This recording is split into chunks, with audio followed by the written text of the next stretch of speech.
Hello and welcome to another edition of the Political Institutions and Political Economy Workshop, where today we welcome Christian Fong. Christian is an assistant professor at the University of Michigan. He specializes in the study of the United States Congress and is especially interested in understanding congressional rules, the purposes they serve, and the conditions under which Congress will change them. He also develops new quantitative methods for adapting techniques from machine learning for statistical inference. Before coming to the University of Michigan, Christian was an American Political Science Association Congressional Fellow, where he was an economic policy advisor to Senator Mike Lee. Christian was an undergrad at Princeton University and received his PhD from the Graduate School of Business at Stanford University in 2019. And today he'll be presenting a paper called The Preference for Reciprocity in Congress. Before I turn it over to Christian, just note that the question feature right now in Zoom isn't working for us, so we'll use the raise hand feature. If you have a question, just let Christian, Aubrey, and me know by raising your hand. And over to Christian. First of all, Jeff, thank you so much for inviting me to this. I've been keeping track of the speakers you guys have been having out so far. It's a real honor to get to at least put my name next to there somewhere. And then for all of you who've shown up in the audience, thank you so much for coming. I know this is a lunchtime seminar with no lunch, so the fact that you guys were willing to come anyways, I really appreciate, especially those of you guys who are maybe not normally part of the seminar. Great, so let's go ahead and get started. What I want to talk about today is cooperation in Congress. And by cooperation, I mean taking a costly action that benefits somebody else. And we don't often talk about it this way, but a lot of the research that we do in the United States Congress is trying to understand the conditions under which cooperation can be sustained. So if we think about asynchronous vote trading, I vote for your bill even though I don't like it, and then later on we're going to vote for my bill even though I don't like it, even though you don't like it. That's an example of cooperation. This also underlies our research on committee deference, on party discipline, on why Senate majorities don't get rid of the filibuster, even though they prevent them from passing policies that they would really like to see passed, and all kinds of other literatures, right? Interest group influence, campaign finance, you name it. Tons of research is trying to understand the conditions under which we can sustain cooperation. And we have this rationale for, which is sometimes explicit and very often implicit, for why we think legislators are able to cooperate, even though it's costly for them to do so in the short run, which is that it pays in the long run, right? By cooperating now, maybe the recipient of the cooperation is going to do a favor for me at some point in the future. And in the long run, that will make me better off. We have these forward-looking, instrumental conceptions of why legislators cooperate. These also often go by the moniker of reputational arguments, right? We think that legislators want to cultivate a reputation for being the kind of person who cooperates, because that will make people more likely to help them. And I think that's absolutely true, and that's a really important part of understanding the conditions under which we're able to sustain cooperation. But I think if we want to understand legislative behavior and why the institution is set up the way it is, we're missing something really important, which is that I think legislators have an intrinsic preference for reciprocity. They like to help people who have been nice to them for its own sake. It's a backwards-looking, non-instrumental conception. Right? I help you because it makes me feel good, because you've been nice to me, or I help you because you've been really nice to me, and if I were to betray you now, that would make me feel guilty and I want to avoid that. And if this idea of feeling guilty for betraying your friends sounds at all familiar, it's because, as best as we can tell, most human beings have a preference for reciprocity. We've got tons of cool research on ordinary people. For example, we see cooperation in the laboratory in these one-shot anonymous games. It would be very hard to explain cooperation if the individuals were purely forward-looking. And we also pick up patterns that are consistent with those players, those people, having a preference for reciprocity. We also have this really cool neuroscientific evidence where they hook people up to machines and they show that behaving in a reciprocal manner activates regions of the brain that are associated with intrinsic reward. And then there's my personal favorite part. We've got this really cool research on the role of emotions in motivating reciprocal behavior. So as I was talking about earlier, if I fail to reciprocate towards someone who's been really nice to me, I'm going to feel guilty. That lowers my payoff. And I want to avoid that and take actions to avoid that. And in fact, there are some people who have argued that part of the reason emotions might have evolved in human beings the way they did is they instill a preference for reciprocity in us, and that helps us overcome all kinds of social dilemmas and cooperate more than we would otherwise be able to if we were these purely forward-looking actors. But of course, what we know is that legislators are not necessarily ordinary people.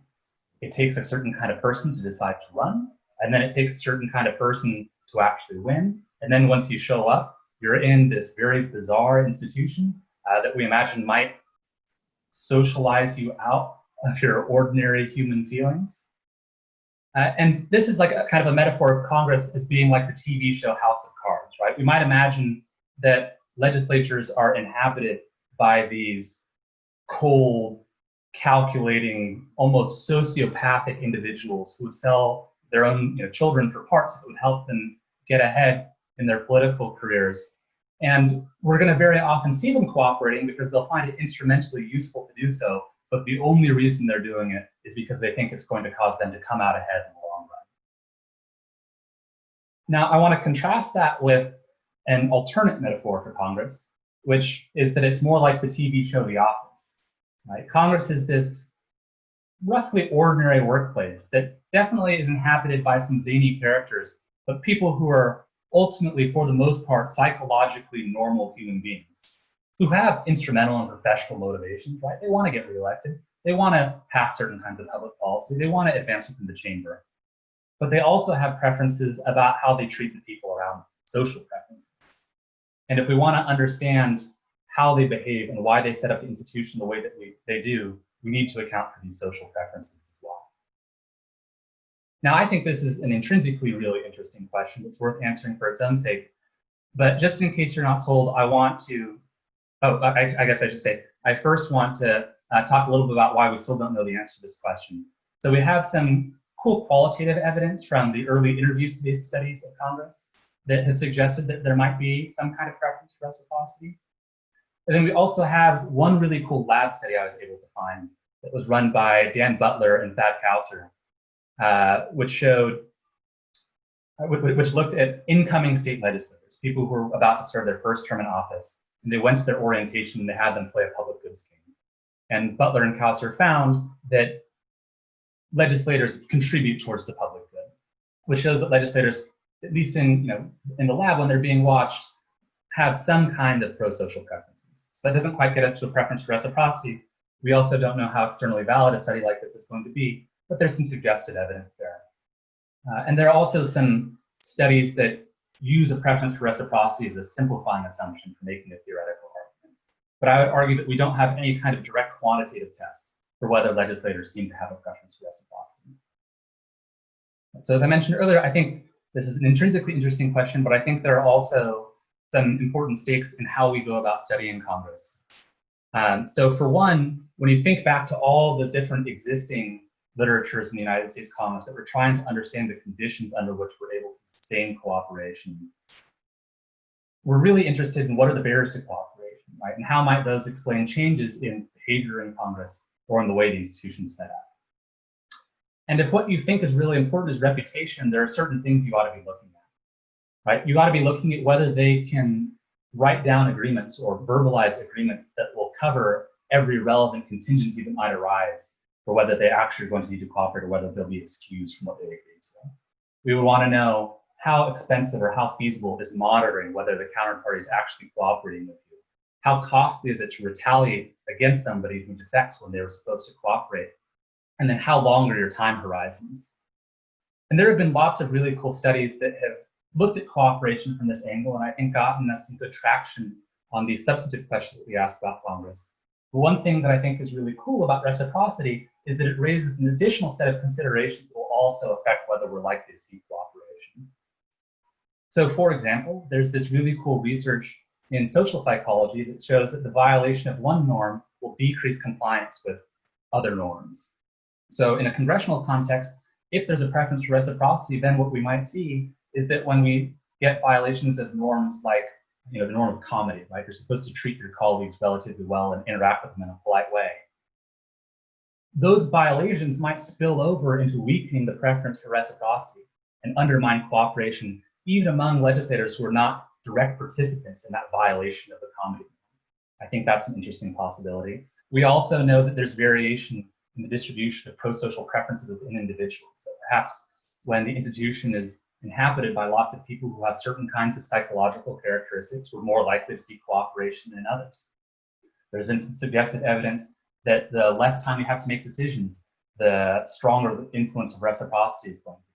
That could be an interesting thing to study. And there's also this notion of to whom social preferences apply and how they apply differently to people who are part of the in-group versus the out-group. And if legislators have a preference for reciprocity, I think that suggests that we should start looking, who counts as being a member of the in-group at any given time? How might that change over time? Was it all of Congress at one point? Is it just parties now? Or is it even subsets of factions within parties at some point? I think these are all really interesting questions that we would want to explore if, in fact, legislators have a preference for reciprocity.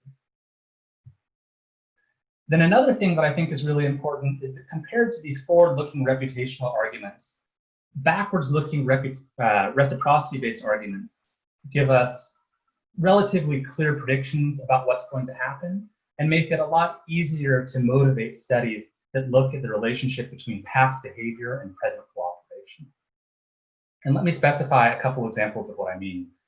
So take your kind of standard infinitely repeated play cooperation argument and infinitely repeated prisoner's dilemma.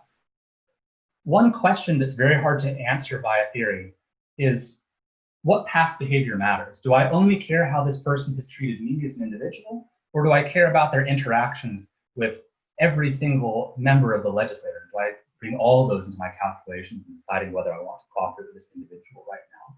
I've seen economic studies that have answered this question both ways, and in fact, both are consistent with the standard game theoretic models of cooperation under infinitely repeated play. Another problem is that these theoretical models aren't totally clear about how you restore cooperation once somebody has defected. Because we run into these folk theorem problems, they don't really tell us, once we get one instance of defection, is that going to be forgiven right away? Are we going to go into this grim trigger equilibrium where nobody cooperates ever again? If we do stop cooperating, is there something you can do to get back to cooperating again? With these forward-looking reputation arguments, we don't get clear theoretical answers. And the result is that a lot of the existing studies forego looking at past relationships altogether and instead try to explain variation in cooperation according to variation in the legislator's control over resources. We think that people who control lots of valuable stuff and can do valuable favors if you're on their good side, or really hurt you if you're on their bad side, will be the ones who are able to get the most cooperation. And I want to contrast that with how much simpler it is if we think that legislators have an intrinsic preference for reciprocity. In that case, whether a legislator is going to cooperate is going to depend on their past relationship with the individual. The nicer someone has been to you in the past, the more likely you are to cooperate with them right now. And what's cool about this is that this motivates and justifies designs that look at observable variation in how people have treated each other across different dyads within Congress, and then trying to examine whether those social histories can explain the amount of cooperation that we can see. And I don't want to suggest this is something that nobody's ever done before. Lots of studies of interest group influence and campaign finance have adopted this perspective already. I just want to argue that maybe part of the reason we don't see this much in other parts of congressional research is that we don't have a particularly clear theoretical grounding, and that by providing a clear theoretical grounding and then some empirical support in favor of those presuppositions, maybe we can motivate doing more research in this way, spending more time looking at past relationships. So just a conceptual question, since you're on that part, and I've been trying to formulate this for a minute or two. I haven't quite got it right, but and maybe this is about your definition of cooperation. But so I like the way you set it up in terms of the forward-looking or backward-looking. But what I had this example in my mind. We're all going to row a boat somewhere, okay? So cooperation might mean we all row, right? Not just me, not just you. We all row. If you said, well, am I rowing because I think you're going to row in the future, or am I rowing because I'm mad at you or glad you rowed in the past? I would say, well, it's neither of those. That's not the reason I'm rowing. I'm rowing because in order to get from A to B, we all have to row. It's sort of a necessary condition to move forward. So I'm wondering. So it seems like that story is not here, and this isn't a criticism of what you're doing. I'm just trying to organize my mental thought. But it seems like there's part of cooperation which is simply we have to get something done now. It's not dynamic. Just to get something done now, we all have to, in some sense, row.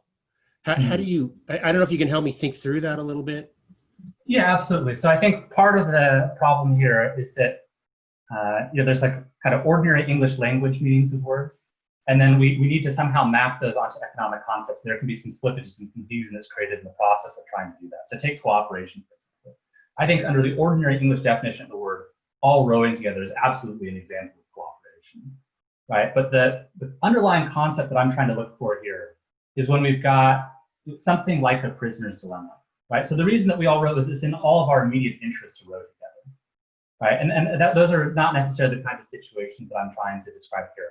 So if we go back to like a congressional example, think of vote trading, right? An example of synchronous vote trading would be we've got one bill, I'm gonna put my amendment in, you're gonna put your amendment in, then we're both going to vote for it, right? And that'll make us both better off because now we both got what we wanted, right? And I think absolutely, you would call that cooperation ordinary English.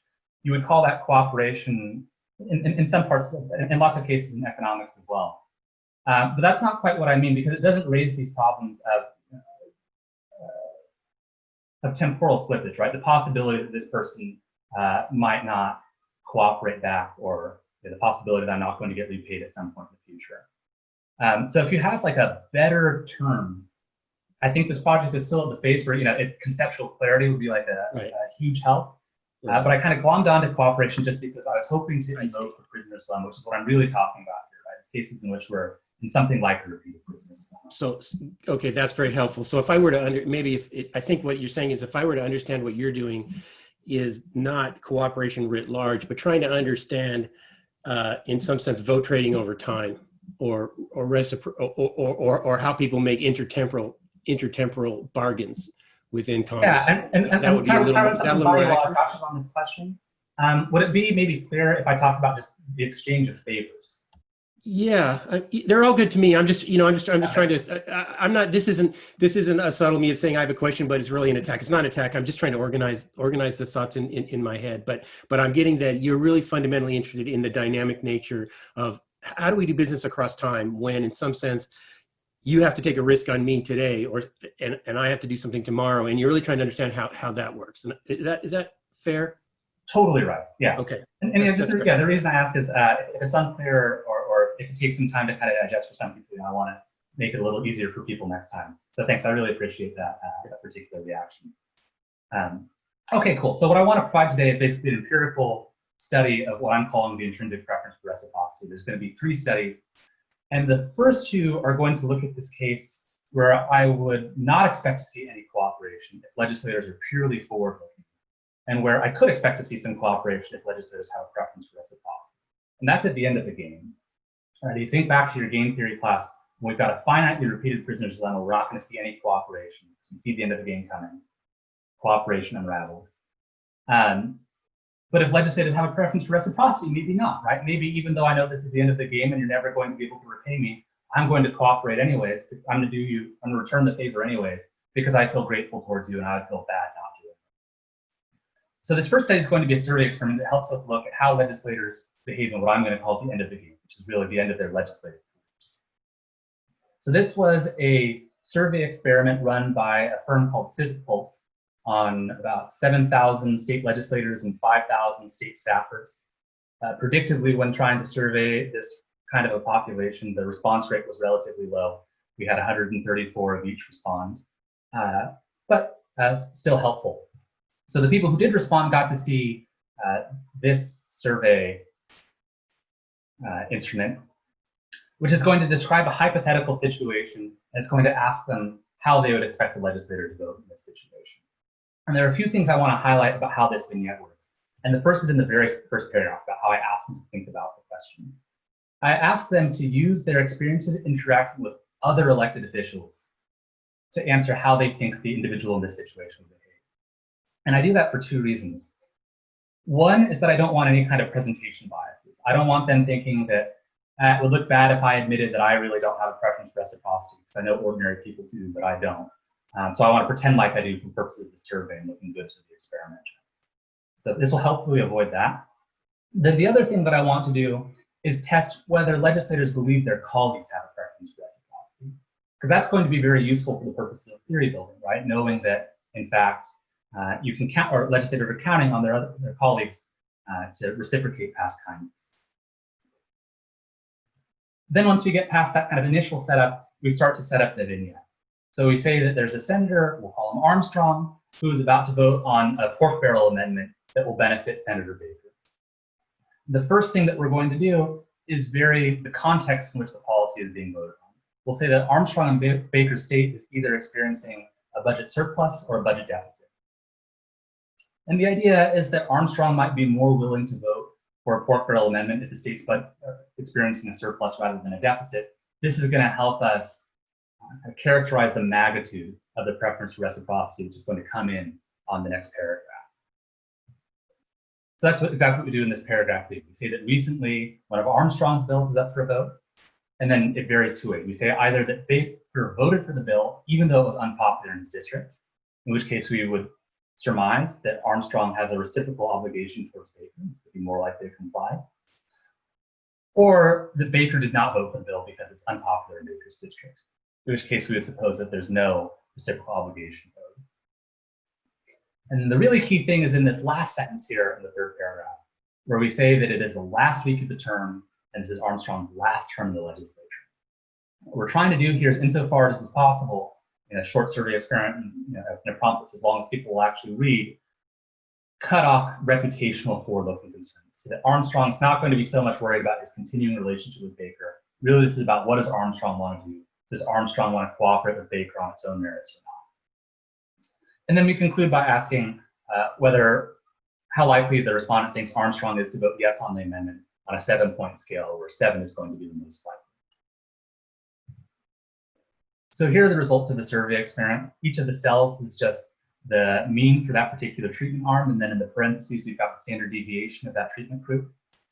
And the rows are comparing the conditions where the legislator has a reciprocal obligation to the cases where the legislature does not have a reciprocal obligation. And what you can see is consistent with the preference for reciprocity. We see a lot more cooperation in a case where Baker voted for Armstrong's bill, even though it's the end of Armstrong's career. That's interesting and that's encouraging. The other thing here that I think is really interesting is that, as predicted, we see higher rates of support in the amendment when there's a surplus than a deficit. That makes sense. You're going to be more free spending when you're not facing a budget deficit. But that the effects of the reciprocal obligations in terms of magnitude totally swamp the effects of the actual context in which this stuff takes place. And I think that's interesting. Not only do legislators believe that their colleagues have a preference for reciprocity, but they also believe that that's an incredibly important motivator in their behavior, so much so that it is much larger than what we might think of as the objective merits of the policy. So I think this is a step in the right direction. I like this survey experiment because it's able to relatively cleanly isolate the mechanism that I care about here. But of course, as with any survey experiments, there are going to be some external validity concerns here. For one, there might be some selection bias. People who answer surveys might be more pro-social than people who don't answer surveys from people that they don't know. And those pro-social people might be more likely to believe that their colleagues have social preferences, like a preference for reciprocity. And then, of course, this is just predicted behavior on a survey, which might differ in some ways from what we're actually going to see in high-stakes situations in a real legislature. So the second study is going to take a look at real-world behavior in the United States Congress in the lame duck session. That's those 2 months between when elections are held and some of the incumbents lose and know they're going to leave office, and then in January when they actually have to go to leave. And the idea of using a lame duck session to try to understand legislative behavior when certain considerations are removed is a really old idea. It's been used in lots of really great papers, including in some of Jeff's work. So the design is not totally new. What I'm going to be doing here that I think is different from what I've seen anyone else do before is that I'm going to be using the lame duck to see what happens outside of the shadow of the future. But I'm also going to be looking at variation in reciprocal obligations to try to study how past favors might explain variation, how much cooperation we observe when legislators have had the shadow of the future removed. So what we'll do here is look at all the legislators who lost re-election between 2002 and 2016. I'll explain why we have those dates in a minute. That'll give us 182 legislators. We're going to collect all their roll call votes and record 2 outcomes associated with each legislator for each roll call vote. First of all, whether or not they showed up for the vote at all, so their participation. And then second of all, whether they voted with the majority of their party on that roll call, which I measure with this party support score, which is 1 if they voted with the majority of the party, 0 if they didn't show up for the vote or abstained, and then -1 if they voted against the majority of their party. And consistent with the past studies, I'm going to say that if we compare what happens in the regular sessions, what happens in the lame duck, with an appropriate design, that's going to allow us to take a look at what's going on once the shadow of the future is removed. But then to get variation on reciprocal obligations, I'm going to look at a particular kind of favor that I think legislators who just lost a competitive race for re-election might really care about, which is whether they received a donation from their party's Hill Committee. So the Hill Committees are these organizations within Congress that are run by the legislators themselves that fundraise throughout the year and then make donations to certain competitive races to help the incumbents win.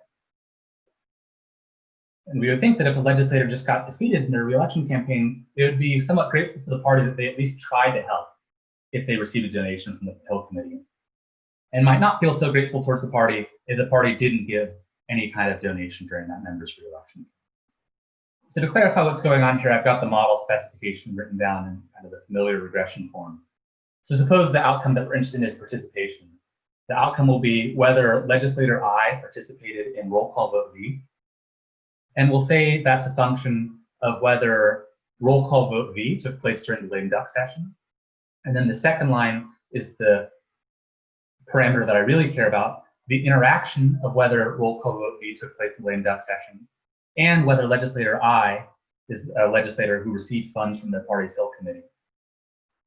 And then some vote level controls. So the average rate at which people who are not in the sample participated in that legislator's party for this particular roll call vote, and then the average co-partisan support score for members of that legislator's party for a particular roll call vote.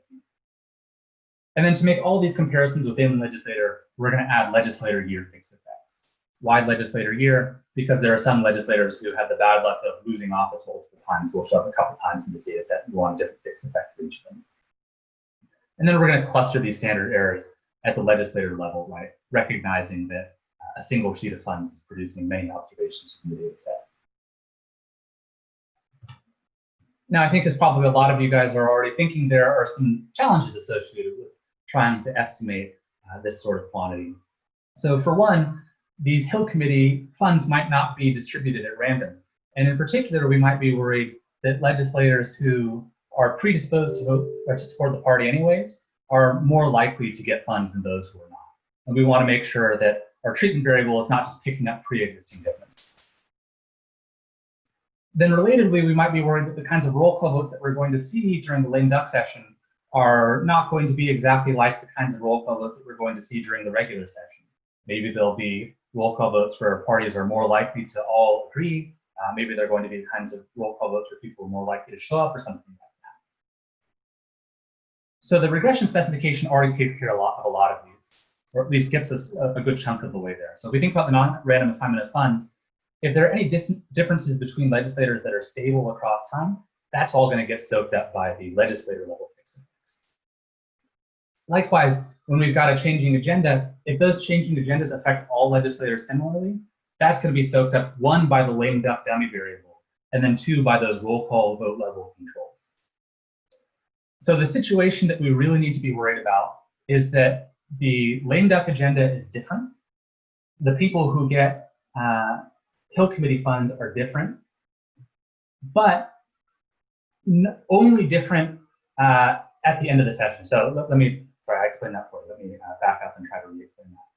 What would mess this research design up is if the party leaders structured the role or the agenda during the lame duck session such that only legislators who had received funds from the party's Hill Committee were more likely to participate and more likely to support the party, but not other legislators who either won their re-election or retired or something like that. So we're just going to have to assume that something like that's not happening.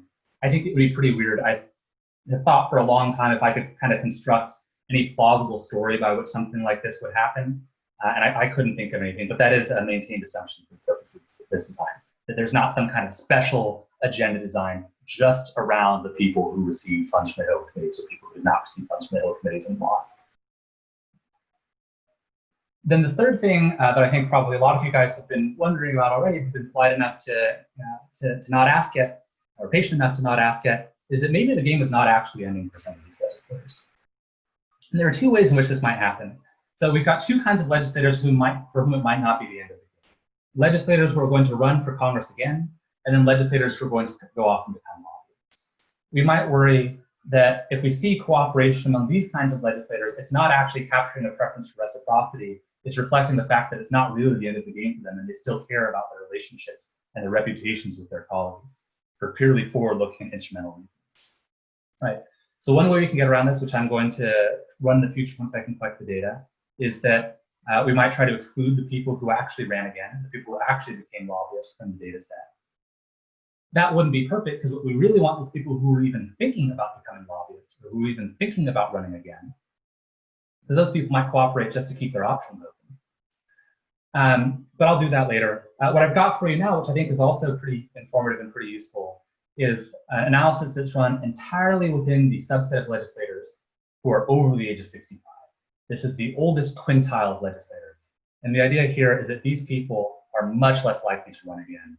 And these people are less likely to become lobbyists because they're old, right? They don't necessarily need a new career to take them through to retirement. So this is what the results look like for that analysis. So what we can see is this first row is going to capture how behavior changes during the lame duck session for those legislators who did not get any funds from the Hill Committees. And we can see, consistent with the removal of the shadow of the future, massive drops in their propensity to participate and substantial drops in their propensity to vote with the majority of their party. Okay, that's cool. That means removing the shadow of the future is doing what we'd expect to people who don't have a lot in the way of reciprocal obligations with their parties. Sorry, Christian, was this a linear regression? What does 0.259 mean? So for participation, it's just a kind of, what do you call it? It's a linear probability model is the way you can think about it, right? Okay. So this is just, they are 25 or 26% less likely to show up to vote. Or they are, and that party support score, which is from 1 to -1, they're 0.317 down. So it's a big change along the scale. And so as expected, when we get into lame duck session, the people who didn't get funds from the Hill Committees are decreasing, consistent with what we would expect if the shadow of the future is removed. And then for those legislators who did receive funds, we see that effect largely offset. These people continue to participate at relatively high rates and to support their parties at relatively high rates during the lame duck session. And all of this is just happening among legislators who are above the age of 65, for whom we think this is most likely to really be the end of the game. One little interesting thing that I wanted to throw in is the comparison to legislators who are below the age of 65, just to show you that this really is, but that focusing on the older legislators really is excluding some of these concerns from lobbying or running again that we might expect. What you can see is that this lame duck variable is smaller if we compare the younger legislators to the older legislators. Right? That shows we really are getting some traction in removing people for whom this might not be the end of the game and for whom they might have some incentives to cooperate anyways during the lame duck session. Although I should note, we still see that same effect of reciprocal obligation among the younger legislators. They still are cooperating at higher rates, showing up to vote, voting with the majority of their party if they receive funds from their party's vote. Okay, so this is awesome. So I know this assumption, or this particular version of the study, this observational study, requires you to buy into at least a couple of assumptions for the purpose of the research design. But my hope is that in conjunction with the survey experiment, which might be a lot cleaner, together this is providing some evidence that legislators really are cooperating even towards the end of their careers, and that variation in cooperation is well explained by them having a preference for reciprocity and being responding to past favors. Can I ask a question or two about these results? Please. So I think you said that almost everyone receives funds. Is that right? It's a definite majority. So I've got the exact number here really on the slide. Back there. 174 of 194. Okay. So the lame duck variable in that model is essentially those who did not receive funds, right? That's right. Those lame ducks who did not receive funds. You're adding those two variables, right? Mm-hmm. So for those who receive funds among lame ducks, essentially the first two coefficients are added together. That's right. And that's almost zero, right? Right, which is to say, so these are people who didn't necessarily know they're going to lose, right? So what this means is after the shadow of the future has been removed, they continue to cooperate at the same rates that they did back when they were operating in the shadow. Okay, okay. The reciprocal obligation offsets the removal of the shadow of the future. Okay, so it's really, you know, is there something different about the individuals who don't receive funds? You know, there's just 20 of them, right? And is there an expectation that they're going to be big losers? You know, if they're going to run, that's a waste of money. Yeah, so I'm glad you asked this, because this is actually a question that I figured would come up. So actually, in preparation for this talk, I dug into, okay, who are literally the people who are in this no funds lame duck loser category? And I think as a fellow congressman, you're going to think this is hopefully as cool as I think this is. So there are a few ways this comes up. So one is you get some unexpected losers, right? In a hard year for, say, the Republicans, say, like 2006, 2008, they've got these scarce funds, they're trying to protect their incumbents, and there are a few people who they just didn't expect to be vulnerable, who up and lose. Those people are coming to the data set. But what's actually more common, and what is especially prevalent among this over 65 group, is that 5 out of 6 of them are California Democrats. And what happened there, right, is you've got this top 2 primary. They're running against another Democrat, so the party doesn't get involved. Right? You know, we're not going to donate anything to this. We're going to get a Democratic seat no matter what. This is really none of our business. And at first I was thinking, all right, well, what does this mean? How does this change how I interpret the results? And I actually think this turns out to be really useful, right? So what I think this tells us, right, is that this effect we're observing in the second row is a positive reciprocity effect, right? It's the case that people who receive funds are grateful for receiving the funds. It's not that it's the people who weren't receiving the funds who are now mad because, you know, they wanted something, so now they're punishing you and they're withdrawing their cooperation, right? Because we know that these people who are in this category were essentially ineligible for funds, right? There's a legitimate rule that says, hey, you know, we don't put money into cases where there are 2 Democrats running. That says, you know, this is kind of the baseline expectation if there was no opportunity to provide a favor at all. Is the excluded category, I mean, the excluded category are winners, right? Oh, so winners are actually not included in this sample at all. This sample is composed solely of the people who lost in the election. Okay, so there's no intercept here, right? What would So the reason there's no intercept is that there is legislator level fixed effects, and that's also why we don't have the received funds variable on its own, is that's totally picked up by the legislator level fixed effects. Okay. Because that doesn't vary within a single legislator. Okay. Okay, cool. So the third study I want to show you is totally different, right? These last 2 studies have been trying to look at end of career behavior, a place where we wouldn't have expected to see any cooperation, or at least very little cooperation if people were purely forward-looking. And we see patterns of cooperation that are consistent with what we would expect if legislators had a preference for reciprocity. This third study is going to take a totally different approach. I'm going to identify a case in which I think forward-looking explanations have a really hard time generating a precise prediction. And we get a much more specific prediction when we invoke the preference for reciprocity. This is going to show kind of the theoretical clarity of the preference for reciprocity and how that can be useful. And I'm going to show you that this more precise prediction is well supported by the data. And this is looking at a very old idea, the relationship between committee assignments and support for the party. So if you look at virtually any major work on theories of disciplined parties, they all maintain this assumption that when party leaders control committee assignments, we're going to see the amount of voting for the party program going on.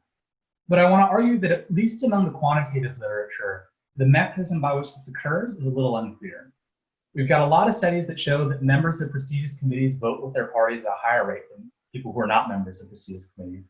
But that, of course, could all be explained by selection, trying to stack the committee with people who you know are reliable party loyalists. And in fact, the study that tries to address this question most directly, this really cool survey study of state legislators by Anderson, Butler, and Harbridge, shows that, tries to figure out basically how much weight do legislators put on their party leaders' positions when trying to formulate their own positions on policy issues. And what they find is no relationship between the degree to which party leaders control committee assignments in that state and how much weight they put on the party leader's position. And so almost strangely, given how frequently we talk about this and how virtually everyone, including me, believes that it's probably true that leader control of committee assignments does increase party loyalty, we're going to try to estimate very specifically what is the effect of getting a prestigious committee assignment on your level of support for the party program. And I want to first convince you that even if you believe this first statement is true, the statement that's invoked by lots of theories of parties, this is actually still an open question. So consider one mechanism that's consistent with forward-looking legislators. We know that once party leaders make committee assignments, they virtually never revoke them. There's almost a property right to stay on committees in which you were previously a member in the preceding Congress. People are basically only removed if they leave the party or they support the other party's nominee for president, and not always even in those instances. And so in those cases, we might think of the most prestigious committee assignments as like hostages that the party leader holds. And they're saying, hey, junior members, you better support the party program at a really high rate, or else you're never going to see one of these prestigious committee assignments. But once the leader has actually given the prestigious committee assignment, this is basically the most valuable favor that a party leader has in their entire bag of tricks, and they can't take it back, the party leader actually loses a lot of leverage over that member. And we might suppose that this actually leads people who get prestigious committee assignments to responding by decreasing their party loyalty, because they're no longer auditioning for this prestigious committee seat. But another, and in my opinion, equally plausible possibility is that these committee assignments act as like milestones. They basically say, hey, there's this continuous flow of favors that's flowing between rank and file members and the party leaders. And if you get a really juicy and prestigious committee assignment, that's the party leader's way of telling you, I am satisfied with your performance so far. You are on the right track. Keep it up and good things will continue to come your way. And in this case, we might imagine that getting a prestigious committee assignment doesn't change a member's party loyalty. Right? It's just a particular milestone in the continuing strong and positive relationship between rank and file members and party leaders.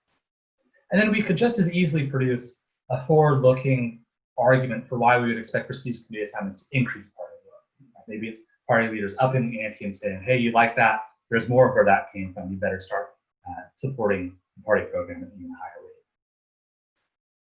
And I want to contrast this, in my opinion, relatively ambiguous situation where it's really hard to pin down what exactly we should expect to see.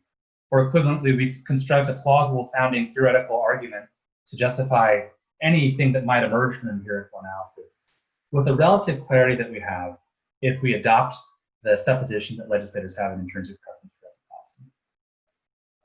So seats on the most prestigious committees, appropriations, rules, ways and means are scarce. There are typically more qualified candidates, more people who have a strong track record of supporting the party program who want those seats than there are enough seats to go around. And as a result, we really need to look at committee assignments as party leaders doing a favor for the rank and file member who receives them, right? Rather than members earning these by doing well before their committee assignments. And if that's the case, if these committee assignments are indeed favors, the implication is that when we see a member get a prestigious committee assignment, now they owe this reciprocal obligation towards the party leaders, and they're going to respond by increasing their level of support for the party. So let's figure out whether or not that's actually the case. There's a few challenges that you've got to be worried about when you try to study the effect of committee assignments on the level of support for the party. The first is that we might have, or is that we almost definitely have non-random assignments to committees. Right? People are more likely to get assigned to these prestigious committees if they support the party at a higher rate. We want to stack these with reliable partisans. The second is that getting a committee assignment is also confounded by the passage of time.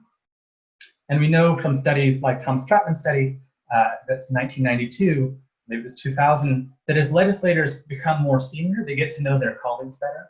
And when they're very junior, typically they have to take their cues from the party leadership.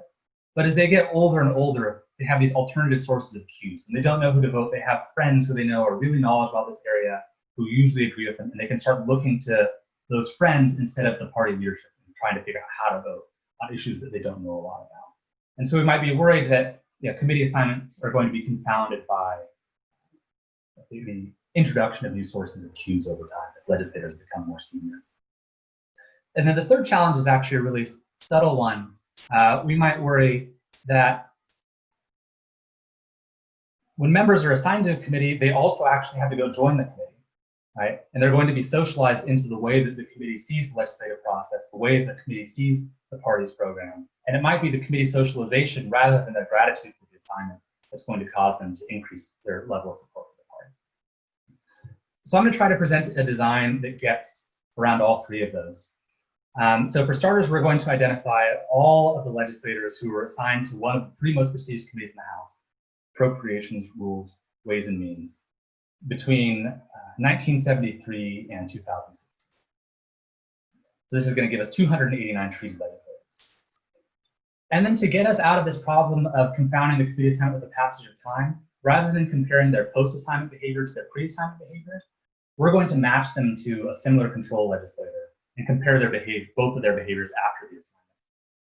And we're going to choose these matched control legislators so that they're from the exact same party as the treated legislator, so that they've served the exact same number of terms in Congress as the treated legislator, and so that their average level of support for the party in the Congress that preceded the prestigious assignment was as similar as possible to the treated legislator.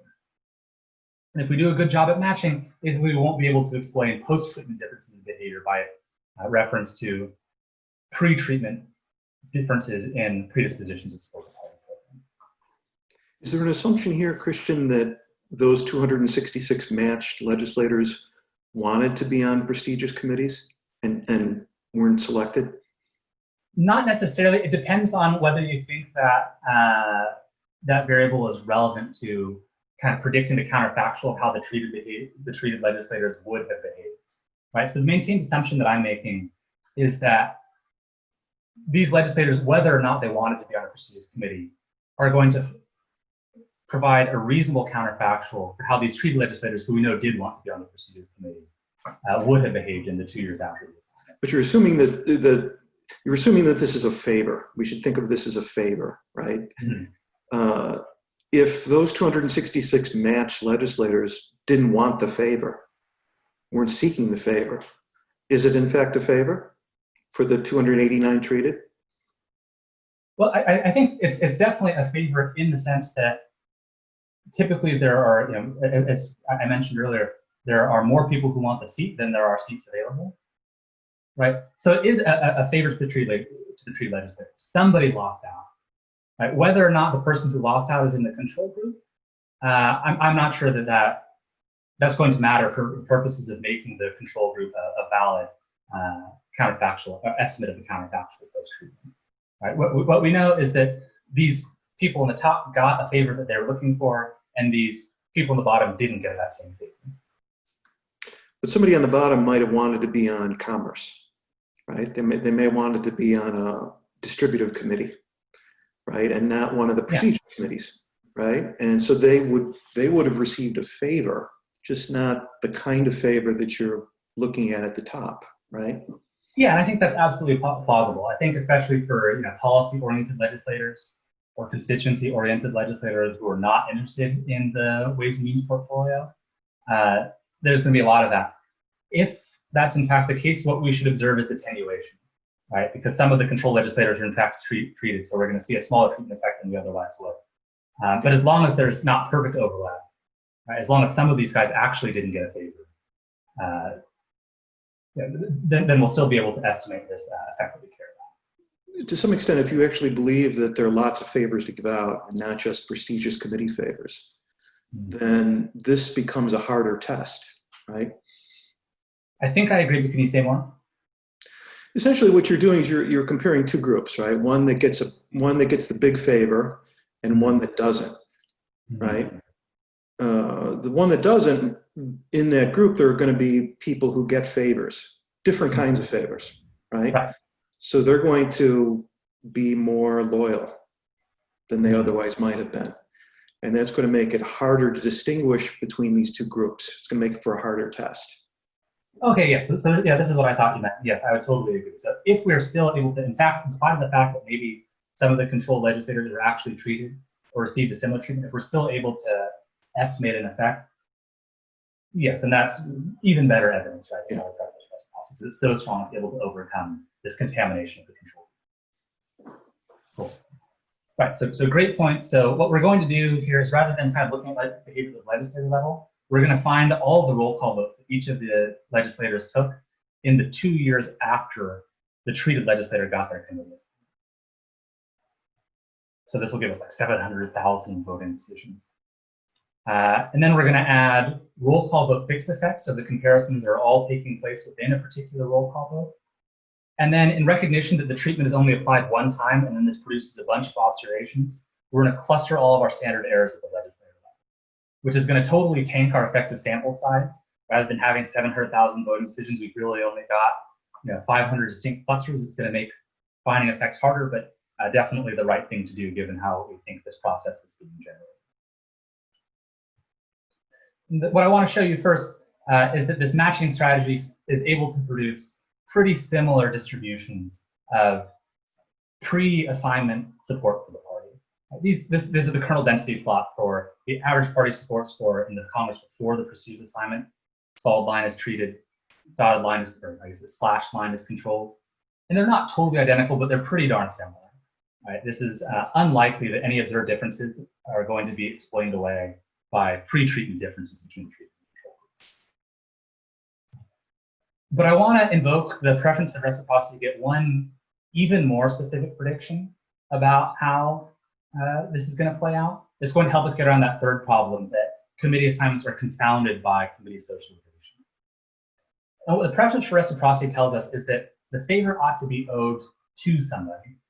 And throughout the period that's being studied, 1973 to 2016, certainly for the Democrats for the whole time, and then plausibly for the Republicans the whole time, and at least the Republicans a good chunk of the time, the top party leader in the House is the person who is most responsible for that favor. And what's driving this increased party voting in response to committee assignment is gratitude towards the party leader who made that happen. What we would expect is if we have roll call votes that take place after that leader leaves office, we're going to see a substantially attenuated effect, or perhaps no effect at all. So let's go ahead and check. Let's mark whether each of those roll call votes took place after the leader who made the assignment left office. Christian, can I just add one thing? Because I think you said something really interesting there, which is tying the reciprocity to the individual. Mm-hmm. Right? You could also imagine that reciprocity could be tied to the institution. It's like, we, the party, did you a favor, and even if I'm not here, my successor, you still owe us a favor. This is not against what you're saying. I think it would be interesting ways to understand how reciprocity works. Like, is it tied to individuals? Is it tied to institutions? What is it tied to? That might be a way you can even extend out the discussion a bit, because I think it's an interesting thought. Yeah, thanks, John. I'm glad you bring this up, because this is a question I'm extremely interested in too. I actually bring it up in the last slide. But just to give you like a little bit of a taste, we have part of the equation. So there's this really cool study I found by Ray Dutch and Randolph Stevenson and someone else that looks at the attribution of blame in collective choice settings, which is kind of the inverse of reciprocity, right? If someone does something nice for me, I'm grateful, I'm going to cooperate. If someone does something very bad to me, I'm mad, and now I'm going to retaliate against them. And what they find in laboratory studies is that the agenda setter, the top dog, gets a disproportionate share of the blame for bad outcomes that result from collective choices. So we still don't really know what's happening on the positive side of reciprocity. So I think that now that I have a research budget, this is something that I really want to figure out. But I think we at least have some suggestive evidence that would expect that maybe this is plausible, maybe leader change, or maybe a disproportionate share of the responsibility for this favor is going to be dumped on that top party. But I agree, totally an interesting question for future research. But one, I think, challenge for trying to do this study of leader changes is that they're extremely rare in the data set. Most committee assignments are made at the beginning of a 2-year Congress, and then most leaders leave office at the end of a 2-year Congress. And then the study, the post-treatment window that we're looking at is exactly 2 years. So the only way, there are two ways basically that you can get a leader change, a roll call vote taking place after the assigning leaders left office. One is that we've got a couple leaders who resigned office in the middle of a Congress. This is Jim Wright, a Democrat, and John Boehner, a Republican. So if these guys made a committee assignment at the beginning of their last term in office, then all the roll call votes that took place after they resigned are going to have this leader change variable on. There's going to be 22 legislators within that's the case. Then the other way this can happen is not all assignments are made at the beginning of the session. Some are made in the middle of the session, usually because the person who used to occupy that seat either had to resign or die. And so if we have a leader who's in their last Congress in office and they make a mid-session assignment, then that 2-year window that takes place after the treatment is going to spill over into the next Congress when the leader has been replaced by a new leader. That leader change variable is going to be on. Just to give you some kind of background on where this variation is going to come from. And now we'll go ahead and take a look at the results. So first thing I want to emphasize in the left-hand column, as we would expect if legislators had a preference for reciprocity, when legislators receive a prestigious committee assignment, they respond by voting with the party program in a somewhat higher rate. This isn't as big as the offset of lame ducking, but there's still definitely something going on there, which is nice. And if you go to the right-hand column, this introduces that leader change variable and its interaction with the treatment. We see that that main treatment effect still remains in place, which is good. That's what we're hoping for. And then the interaction variable totally breaks my heart. So it's negative as expected, and it's super close to being statistically significant. So P is equal to 0.117. But for the sake of academic honesty and not fishing, I just wanted to present the result as it first came to me. We don't quite hit that kind of magic 0.1 number for statistical significance. So what I would like to call this result is it's highly possible this is a negative coefficient, but it's awaiting either a more powerful design or some more data before we're able to know for sure that this leader change thing is going the way that the theory predicts. So the base rate here is really large, right? Anyway, right? Party support scores are just going to be really large. Yeah, they're typically above 0. And so these changes, while they seem fairly small, you have to think in terms of the base rate, right? The base rate is already going to be really high, so there's only so much additional support that's left there, right? That can be accrued. It might be interesting if you're gonna go down the road of leader change, you might use the Cox and McCubbin's party leadership scores, not just the party support scores, right? So so that was when basically we define a vote as a party vote if the two top party leaders vote against each other, and then we want to look at their kind of rate of voting with the party leaders on those party votes. Yeah, that might be an interesting test. Yeah, that's a great. Those are both great suggestions. Thanks, I appreciate both of those. And then maybe this is a good time. I got some concluding slides, but one I talked for probably longer than I was supposed to. I'm not used to kind of having questions be so difficult to ask. Rather than kind of further monologue with the conclusion, maybe we can kind of get into that through Q&A. So why don't we just throw open any kind of questions that people have been holding on to would love to address or to think through right now. So I have a question. Yeah. So, and I apologize if this is a little bit beside the point, because I know that you, the empirical tests that you do aren't necessarily looking at this. But one of the things that to me is kind of missing from the theory is some kind of electoral connection between the members and their constituents. So, if you assume that there's this existence of a preference for reciprocity, it's not going to be uniformly distributed across all members of Congress. So there's going to be some people who, have this preference for reciprocity, and others who are more of these like cold calculating legislators. And if they play a coordination game or a prisoner's dilemma game together, rather than the defect equilibrium, there's going to be an equilibrium where the person with a preference for reciprocity cooperates, and the calculating or cold calculating legislator defects, and then the legislator who liked reciprocity doesn't get what they want, even though they individually kind of like the outcome. Their constituents, though, probably don't. They think that the person that they elected to represent them kind of rolled over on a policy problem because they're a nice guy and they kind of lost out on a policy battle. So they might lose re-election. So like in a general equilibrium, can this preference for reciprocity really be supported with a sufficient number of people in Congress for it to matter for policy outcomes? Yeah, so I think there's several questions that are embedded in there. I really like all of them. So the first thing is the supposition that and I think it's right, there's variation in pro-social preferences and in preferences for reciprocity. We know this from the lab studies. And so Congress is going to most likely consist of a mixture of the two. it is actually possible that Congress would select out all the people who don't have a preference for reciprocity, just as it's possible that it would select out everyone who does. But I think most likely there's a mix. If that's the case, actually the surprising thing is what you observe is not people who don't have the preference for reciprocity defecting all the time. You see them playing a mixed strategy in which they want to try to blend in with the people who have a preference for reciprocity. And then, well, every once in a while, cheat in a place where a person who had a preference for reciprocity would have cooperated.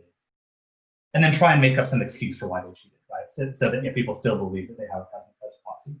So I think the more people like that you have, the less cooperation you're going to be able to sustain overall. But this is variation that we can exploit. I actually think this is a really good thing. Now, on the electoral angle that you mentioned, I think that's really interesting. So I remember very distinctly back in, it was the 2012 presidential election, Rick Santorum was on the debate stage and was asked a question of like, why did you vote for such and such? And Rick Santorum's answer was actually good for the study. He said, look, sometimes you got to be a team player in Congress, right? You got to get along to get the things you really care about done. Which I got the feeling was not a very popular answer. And I don't have a complete answer to this question yet, but I think it's really interesting. One of the kind of metaphors that I use for trying to think about Congress is there's like an inside game to Congress, there's an outside game to Congress. How do you treat your colleagues? And that's where we think social preferences are going to be really powerful. And then how much of this is really playing to an outside audience, right? The TV cameras or your constituents or something like this. And you know, there'll be a different set of considerations that will come into play there. And I think based on the logic that you just described, which I think is probably right, maybe what we would expect is congressional behavior tilts away from the inside game and towards the outside game. We're still going to see cooperation, right? People do have social preferences, and it'll take a long time before they're totally swamped, right? Before we get into this like Netflix reality show equilibrium, where people are playing entirely to the cameras. But I think this is actually another kind of great like thing that we could check out is can we exploit that variation to try to understand the linkage between the preference for reciprocity and the audience people are playing to legislative action. Christian, let me ask one quick question about this. So is this both majority and minority party members in this set of regressions? Yes. So you'd have to think a little bit about how minority party members get onto prestigious committees, right? Is it through the speaker who happens to be in the other party, or is it through the ranking minority leader in your party? Because you know, if you're a Democrat and you're placed on one of the top committees and John Boehner steps down, I'm not sure that you would change your behavior in terms of party support. Oh, I'm sorry for the kind of ambiguity there on my part. This leader change is defined relative to your party's leader. So yeah, I don't think that the Democrats would stop feeling that they owed somebody something just because John Boehner left. The assumption that I make here, which, and please correct me if I'm wrong, because you know this stuff at least as well as I do, but my understanding is it's the top party leader in your party who is going to be responsible for committee assignments during this period. And so those are the people that I'm using to define the leadership change. So when John Boehner leaves, it induces a leadership change variable to be one for the Republicans, but not for Democrats. I would like to see this run just for the majority party and see what the results look like. Nico, did you have another question, or do we want to lower your hand? Oh, sorry. It's lowered now. Sorry about that. I like the first one. If you got another one. Okay, I don't know that we have any more questions right now. Is there a little more on your end, Christian? Yeah, so maybe I'll use this as an opportunity to wrap up and kind of explain how I see the stakes here, right? So I start off by saying this is an interesting question, but it also has some important instrumental implications. One is that if you buy that legislators do have a preference for reciprocity, I think it's about time we start looking at spillover violations between norms. So how does the kind of destruction of norms of civility in Congress affect the prospects of cooperation? How have people who've been kind of audiences to that, but not necessarily participants in that, how have those guys changed their behavior? That's something we haven't looked at so much, but I think we could. But the second thing that I think is actually much more important, and certainly I've made a much higher priority in my own work, is that if the study once suggested legislators believe that their colleagues have a preference for reciprocity, they're going to plan around that in deciding what to do and in deciding how to structure the institution. And so the two things I have here are two companion formal theory papers that are trying to invoke this assumption of reciprocity to better explain the way Congress is organized. So the first one is looking at these kind of classic questions of party leadership. By the classic Cox and McCubbin story, what we have is you want to give the leader control over lots of resources. So then that leader can go, in the reciprocity story, do lots of nice things for members of the party. They're going to be, and that will create reciprocal obligations, and the leader will call on those reciprocal obligations in order to get these rank and file members to support the party program. And I think all that's right. But I think what's been neglected, because we weren't thinking carefully about the preference for reciprocity, is those reciprocal obligations can also be put to other purposes. And in particular, the leader can use them to fortify their position in office and prevent themselves from being removed, even if they're doing a bad job. So this first companion paper is using the preference for reciprocity to try to show that when party rank and file members are voting on the rules, they have to face this trade-off between making the leader powerful enough to produce collected goods, but not making it so powerful that it's impossible to remove them. And then a related study that I've got is looking at why does Congress defer to its own rules and follow those rules, even in cases where those rules produce outcomes that the vast majority of legislators do not like and would like to see something else happen. And this invokes the negative side of reciprocity. What this says is, imagine you're a rank and file member who wants to get a vote on an amendment. The party leader controls those amendments and they tell you no. Well, you're going to be mad at that party leader. You're going to retaliate against that party leader, even if it's costly for you to do so. That's the negative side of reciprocity. But what if the party leader could say, hey, actually, there's a rule that just says that we can't vote on non-germane amendments. Like, I'm sorry, but it's out of my hands. I would love to help you, but I can't. Well, then I think the party member who didn't get what they want is going to be a lot less likely to retaliate against the party leader. But making that excuse credible is going to require the Congress to follow those rules, even in cases where it doesn't like the outcome. So this second paper casts rules as these devices for containing interpersonal conflict within the institution, and it motivates that by appeal to a preference for reciprocity. And then I think also the preference for reciprocity implies some interesting ways that we can study questions that we've already been talking a lot about. One is that I think this has some implications for how we look at legislative effectiveness and suggest some new studies. We've got all this cool work looking at the relationship between positions of institutional authority and legislative effectiveness. And then we've got this, in my opinion, even cooler work looking at the relationship between individual characteristics and legislative effectiveness. Things like gender, race, prior legislative experience.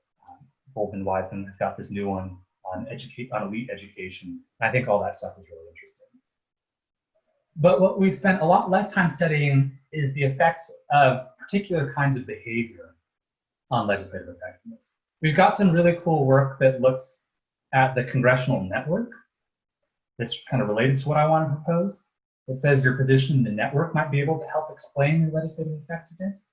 But I think we also ought to be doing something that's much simpler. We should be looking at legislators who have performed a lot of favors for others and expecting those legislators to be very effective. I think helping others is a really important ingredient of what makes an effective legislator.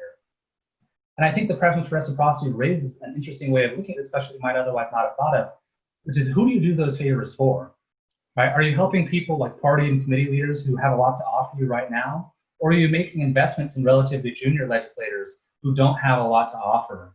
And hoping that when these guys kind of mature and become in positions to pay you back, they're going to be super duper grateful that you helped them get back on the ground floor when they had nothing to offer you.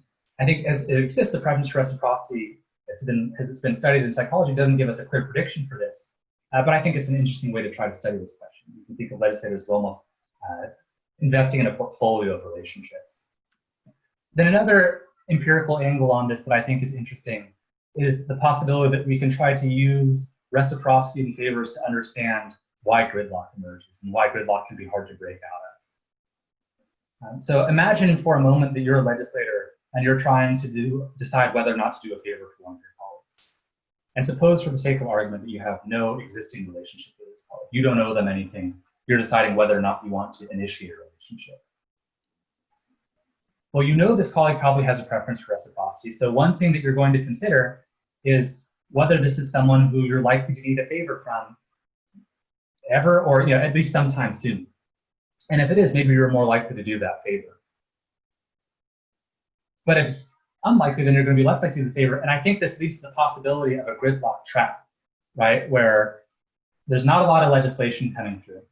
And so if I'm deciding to do someone a favor when I decide how to vote on this particular amendment or on this particular bill, I know it's going to be a long time until they're going to be in a position to help me. Being an impatient person, I'm going to be less likely to do the favor. But as a result, because people are less likely to do favors in the first place, we're going to see less legislation moving through, which will increase gridlock, which will increase the length between when favors are done and when they can be replayed, which kind of further creates this feedback loop of ever circulating, I should say, ever escalating gridlock. I think that's an interesting possibility. And I think leaders offer a potentially useful solution for getting out of this. We might imagine that leaders act almost as like banks for favors. If I do a favor for another rank and file member, it might be a really long time until they're in a position to repay me. But if I do a favor for a leader, they control lots of stuff. They've got lots of people in their pocket with whom they have really good relationships, with whom they owe them favors.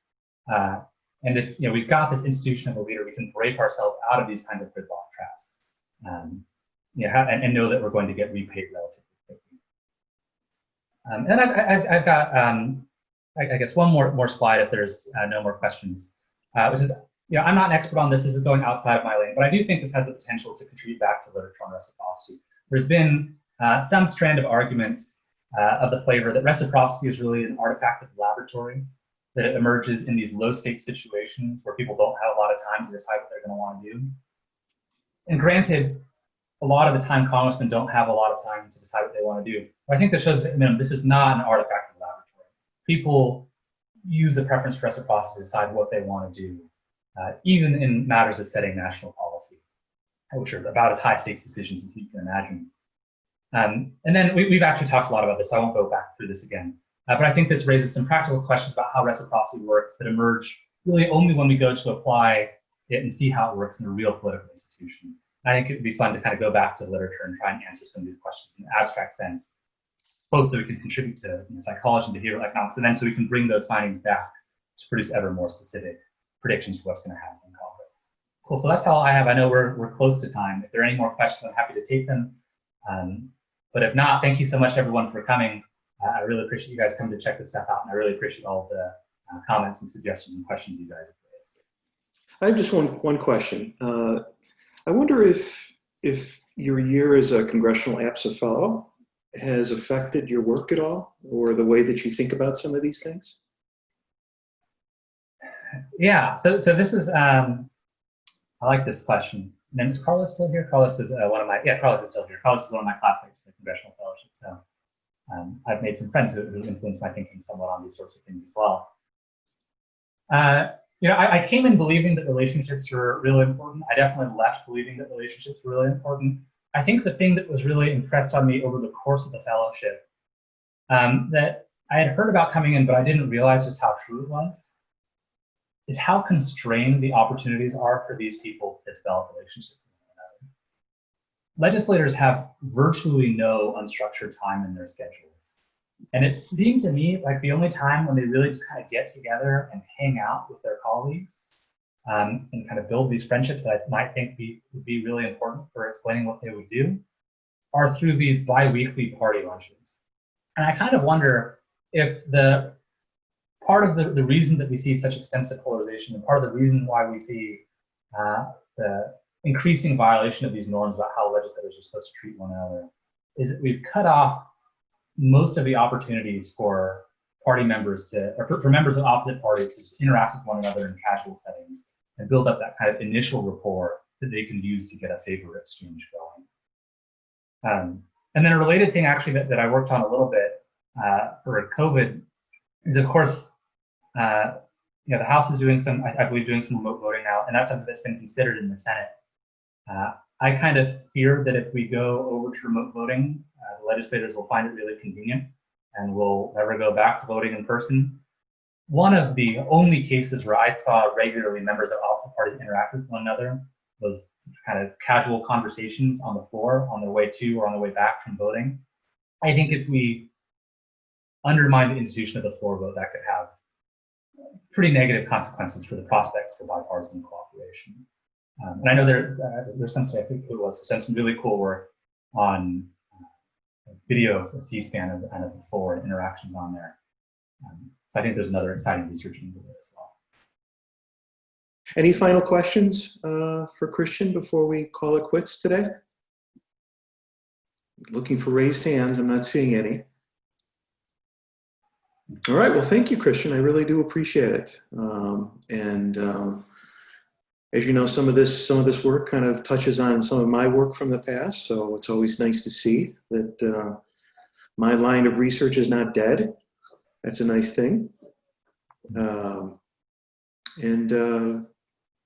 You know, I think it was, there's a lot of interesting things here in the behavioral study of Congress. One of the things that maybe I'll mention in the podcast, you know, in a few minutes is, you know, when I started studying Congress in the mid-1990s, it was kind of the hot area in political science, especially in American politics. And I think it's completely not the hot area today, right? I mean, there are lots of other hot areas to study, and Congress is not one of them. So it's really nice to see somebody young who's doing interesting work on the institution, because I think, you know, I think there's still big questions there, and I think it's important for good people to study these sorts of things. Thank you so much, Jeff, both for your really kind words and for inviting me. Thanks to everyone for coming in, and thank you so much, especially to Aubrey, for organizing this. I really appreciate all the work you put into this as well. All right. Okay, folks. We'll see you in 2 weeks, I think, for Jared Rubin from the Business School at Chapman University.